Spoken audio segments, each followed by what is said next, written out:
welcome to this first drawing unit. I'm going to be learning how to edit videos and do cool cuts. So that's something that I'm having to research and learn on the outside. And I always encourage you guys to learn cool new things on your own too. This one you won't have to learn on your own though. We are going to do a drawing review unit.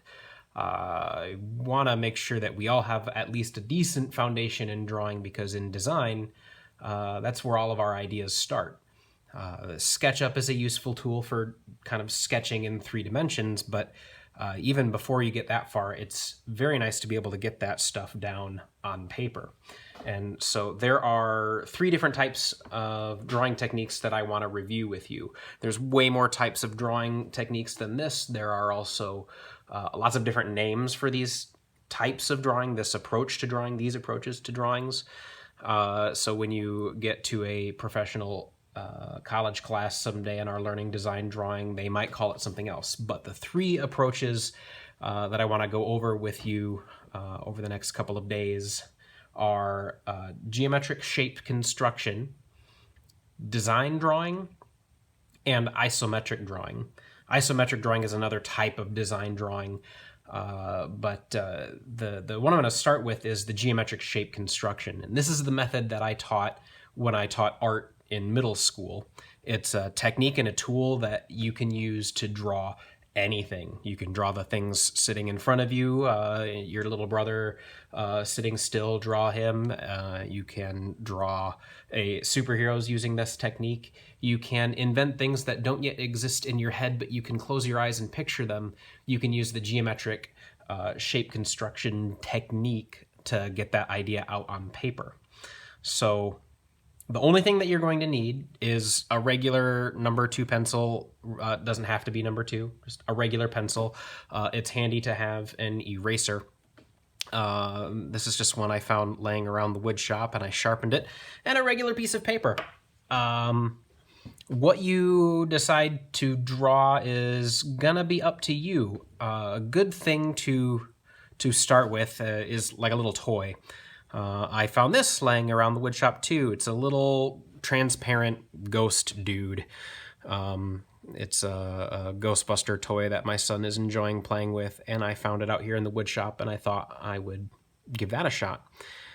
With geometric shape construction, what you do with whatever it is that you're drawing, whether you find a picture of a superhero on the internet, or whether you have that slick new shoe design happening in your head, is you look at that through your imagination, or whether if the object's sitting in front of you, and oh my gosh, yes, it's really scary when you think about all of these crazy details, all those teeth and the eyes, and that can get overwhelming. And that's where you kind of gotta just stop and take a breath. But what you do is you look at that and you find the easy to draw shapes that make up this complex, hard to draw thing.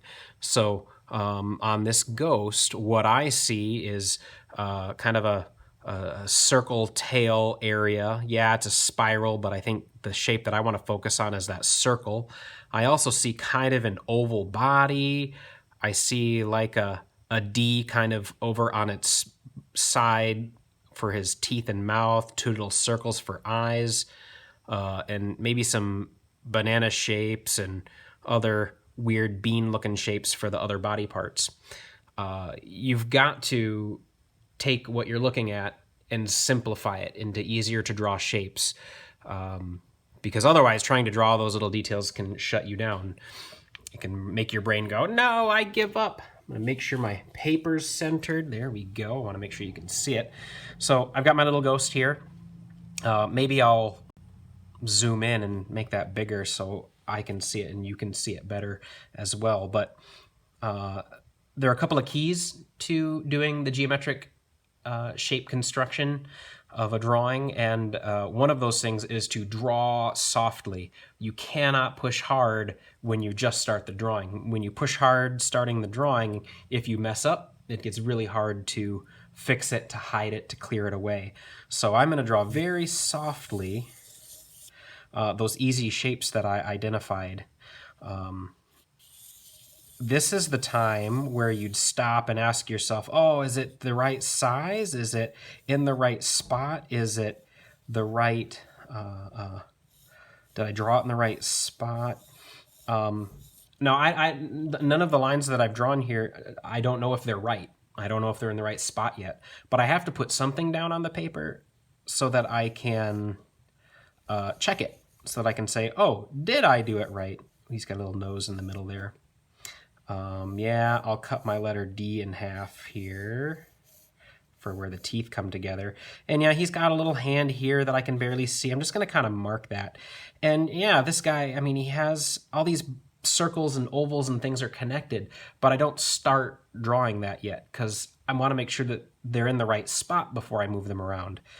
This is where you can check those proportions, how things relate. Is the tail the right size to the body? I actually think the tail is bigger, so I'm going to redraw that circle and make it a little bigger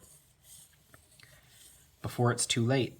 And yeah, I didn't erase the old circle. I left that old circle there so that I could see that I was drawing this next circle bigger. And now that that next circle is as big as I want it, I can erase it. So, step 1 is sketch the geometric shapes. Step 2 is check the geometric shapes and make sure they're in the right spot and that they're the right size. Step 3, I don't want to lose count. Yeah, step 3, once you think you have everything in the right spot and everything is the right size, I actually think I'm going to raise the face up on that and make the teeth a little bigger. So I drew the new ones before I erased the old ones. My son can't stand drawing this way. This doesn't work for him, and this doesn't work for everybody either. Some people work really good by going right into the details.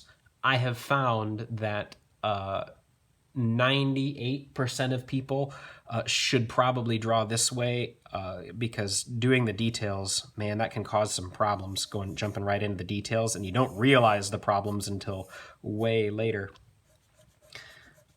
There's a drawing that I like to show you students of. One of my students drew this fancy old antique car, and he put every single detail into it. And he started by the back tire, and he went down the front, and he drew the front headlights and grill, and then he went around the front of the hood, and then up the windshield. And when he got back to the back of the car didn't line up with the rest of it that he drew, and he couldn't fix it because everything was in committed line. Everything was drawn really hard. If he'd have erased anything, he'd have had to erase all of it to get it to fit back together. This prevents that kind of problem because you can always change and modify this. You can always wiggle the things together or move a line if it's not in the right spot because you drew soft. Step 1, draw the geometric shapes. Step 2, check the shape size, check how they relate to each other, check the spaces in between them. Step 3 is start working details. So now that I think I have everything pretty much in the right spot. Now I'm going to start going in with that committed line. Now I know where that tail lives, and I know how it connects to the body because of that geometric shape, that geometric sketch. That tail gets thicker as it goes all the way back to his body. So even now, I'm not exactly committing to the line. I'm still letting myself erase and adjust when it doesn't look right. You don't want to press too hard at this point. Still, we're going pretty soft.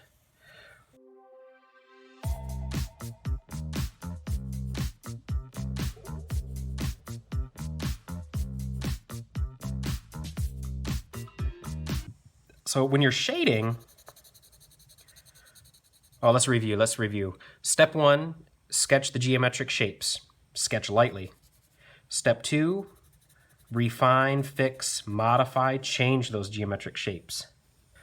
Step 3, if I didn't skip a step, is then to hook all those shapes together. And part of step 3 can also be erase the geometric sketch that you don't need anymore. You can let that disappear. I like to get to step 4, which is shading or coloring if you're doing coloring. I like to get to step 4 before I do that because the shading might very well hide a lot of that geometric sketch, and then I don't need to erase it. The shading just becomes part of the drawing. So that's kind of handy.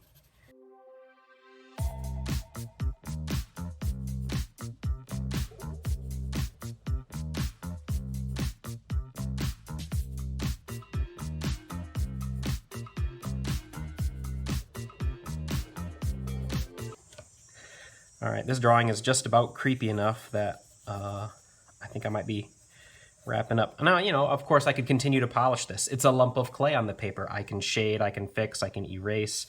There's more little work that I can do to make it even better, but it certainly looks cooler than it did earlier, right? So this is one of a couple different ways we're gonna review learning how to draw.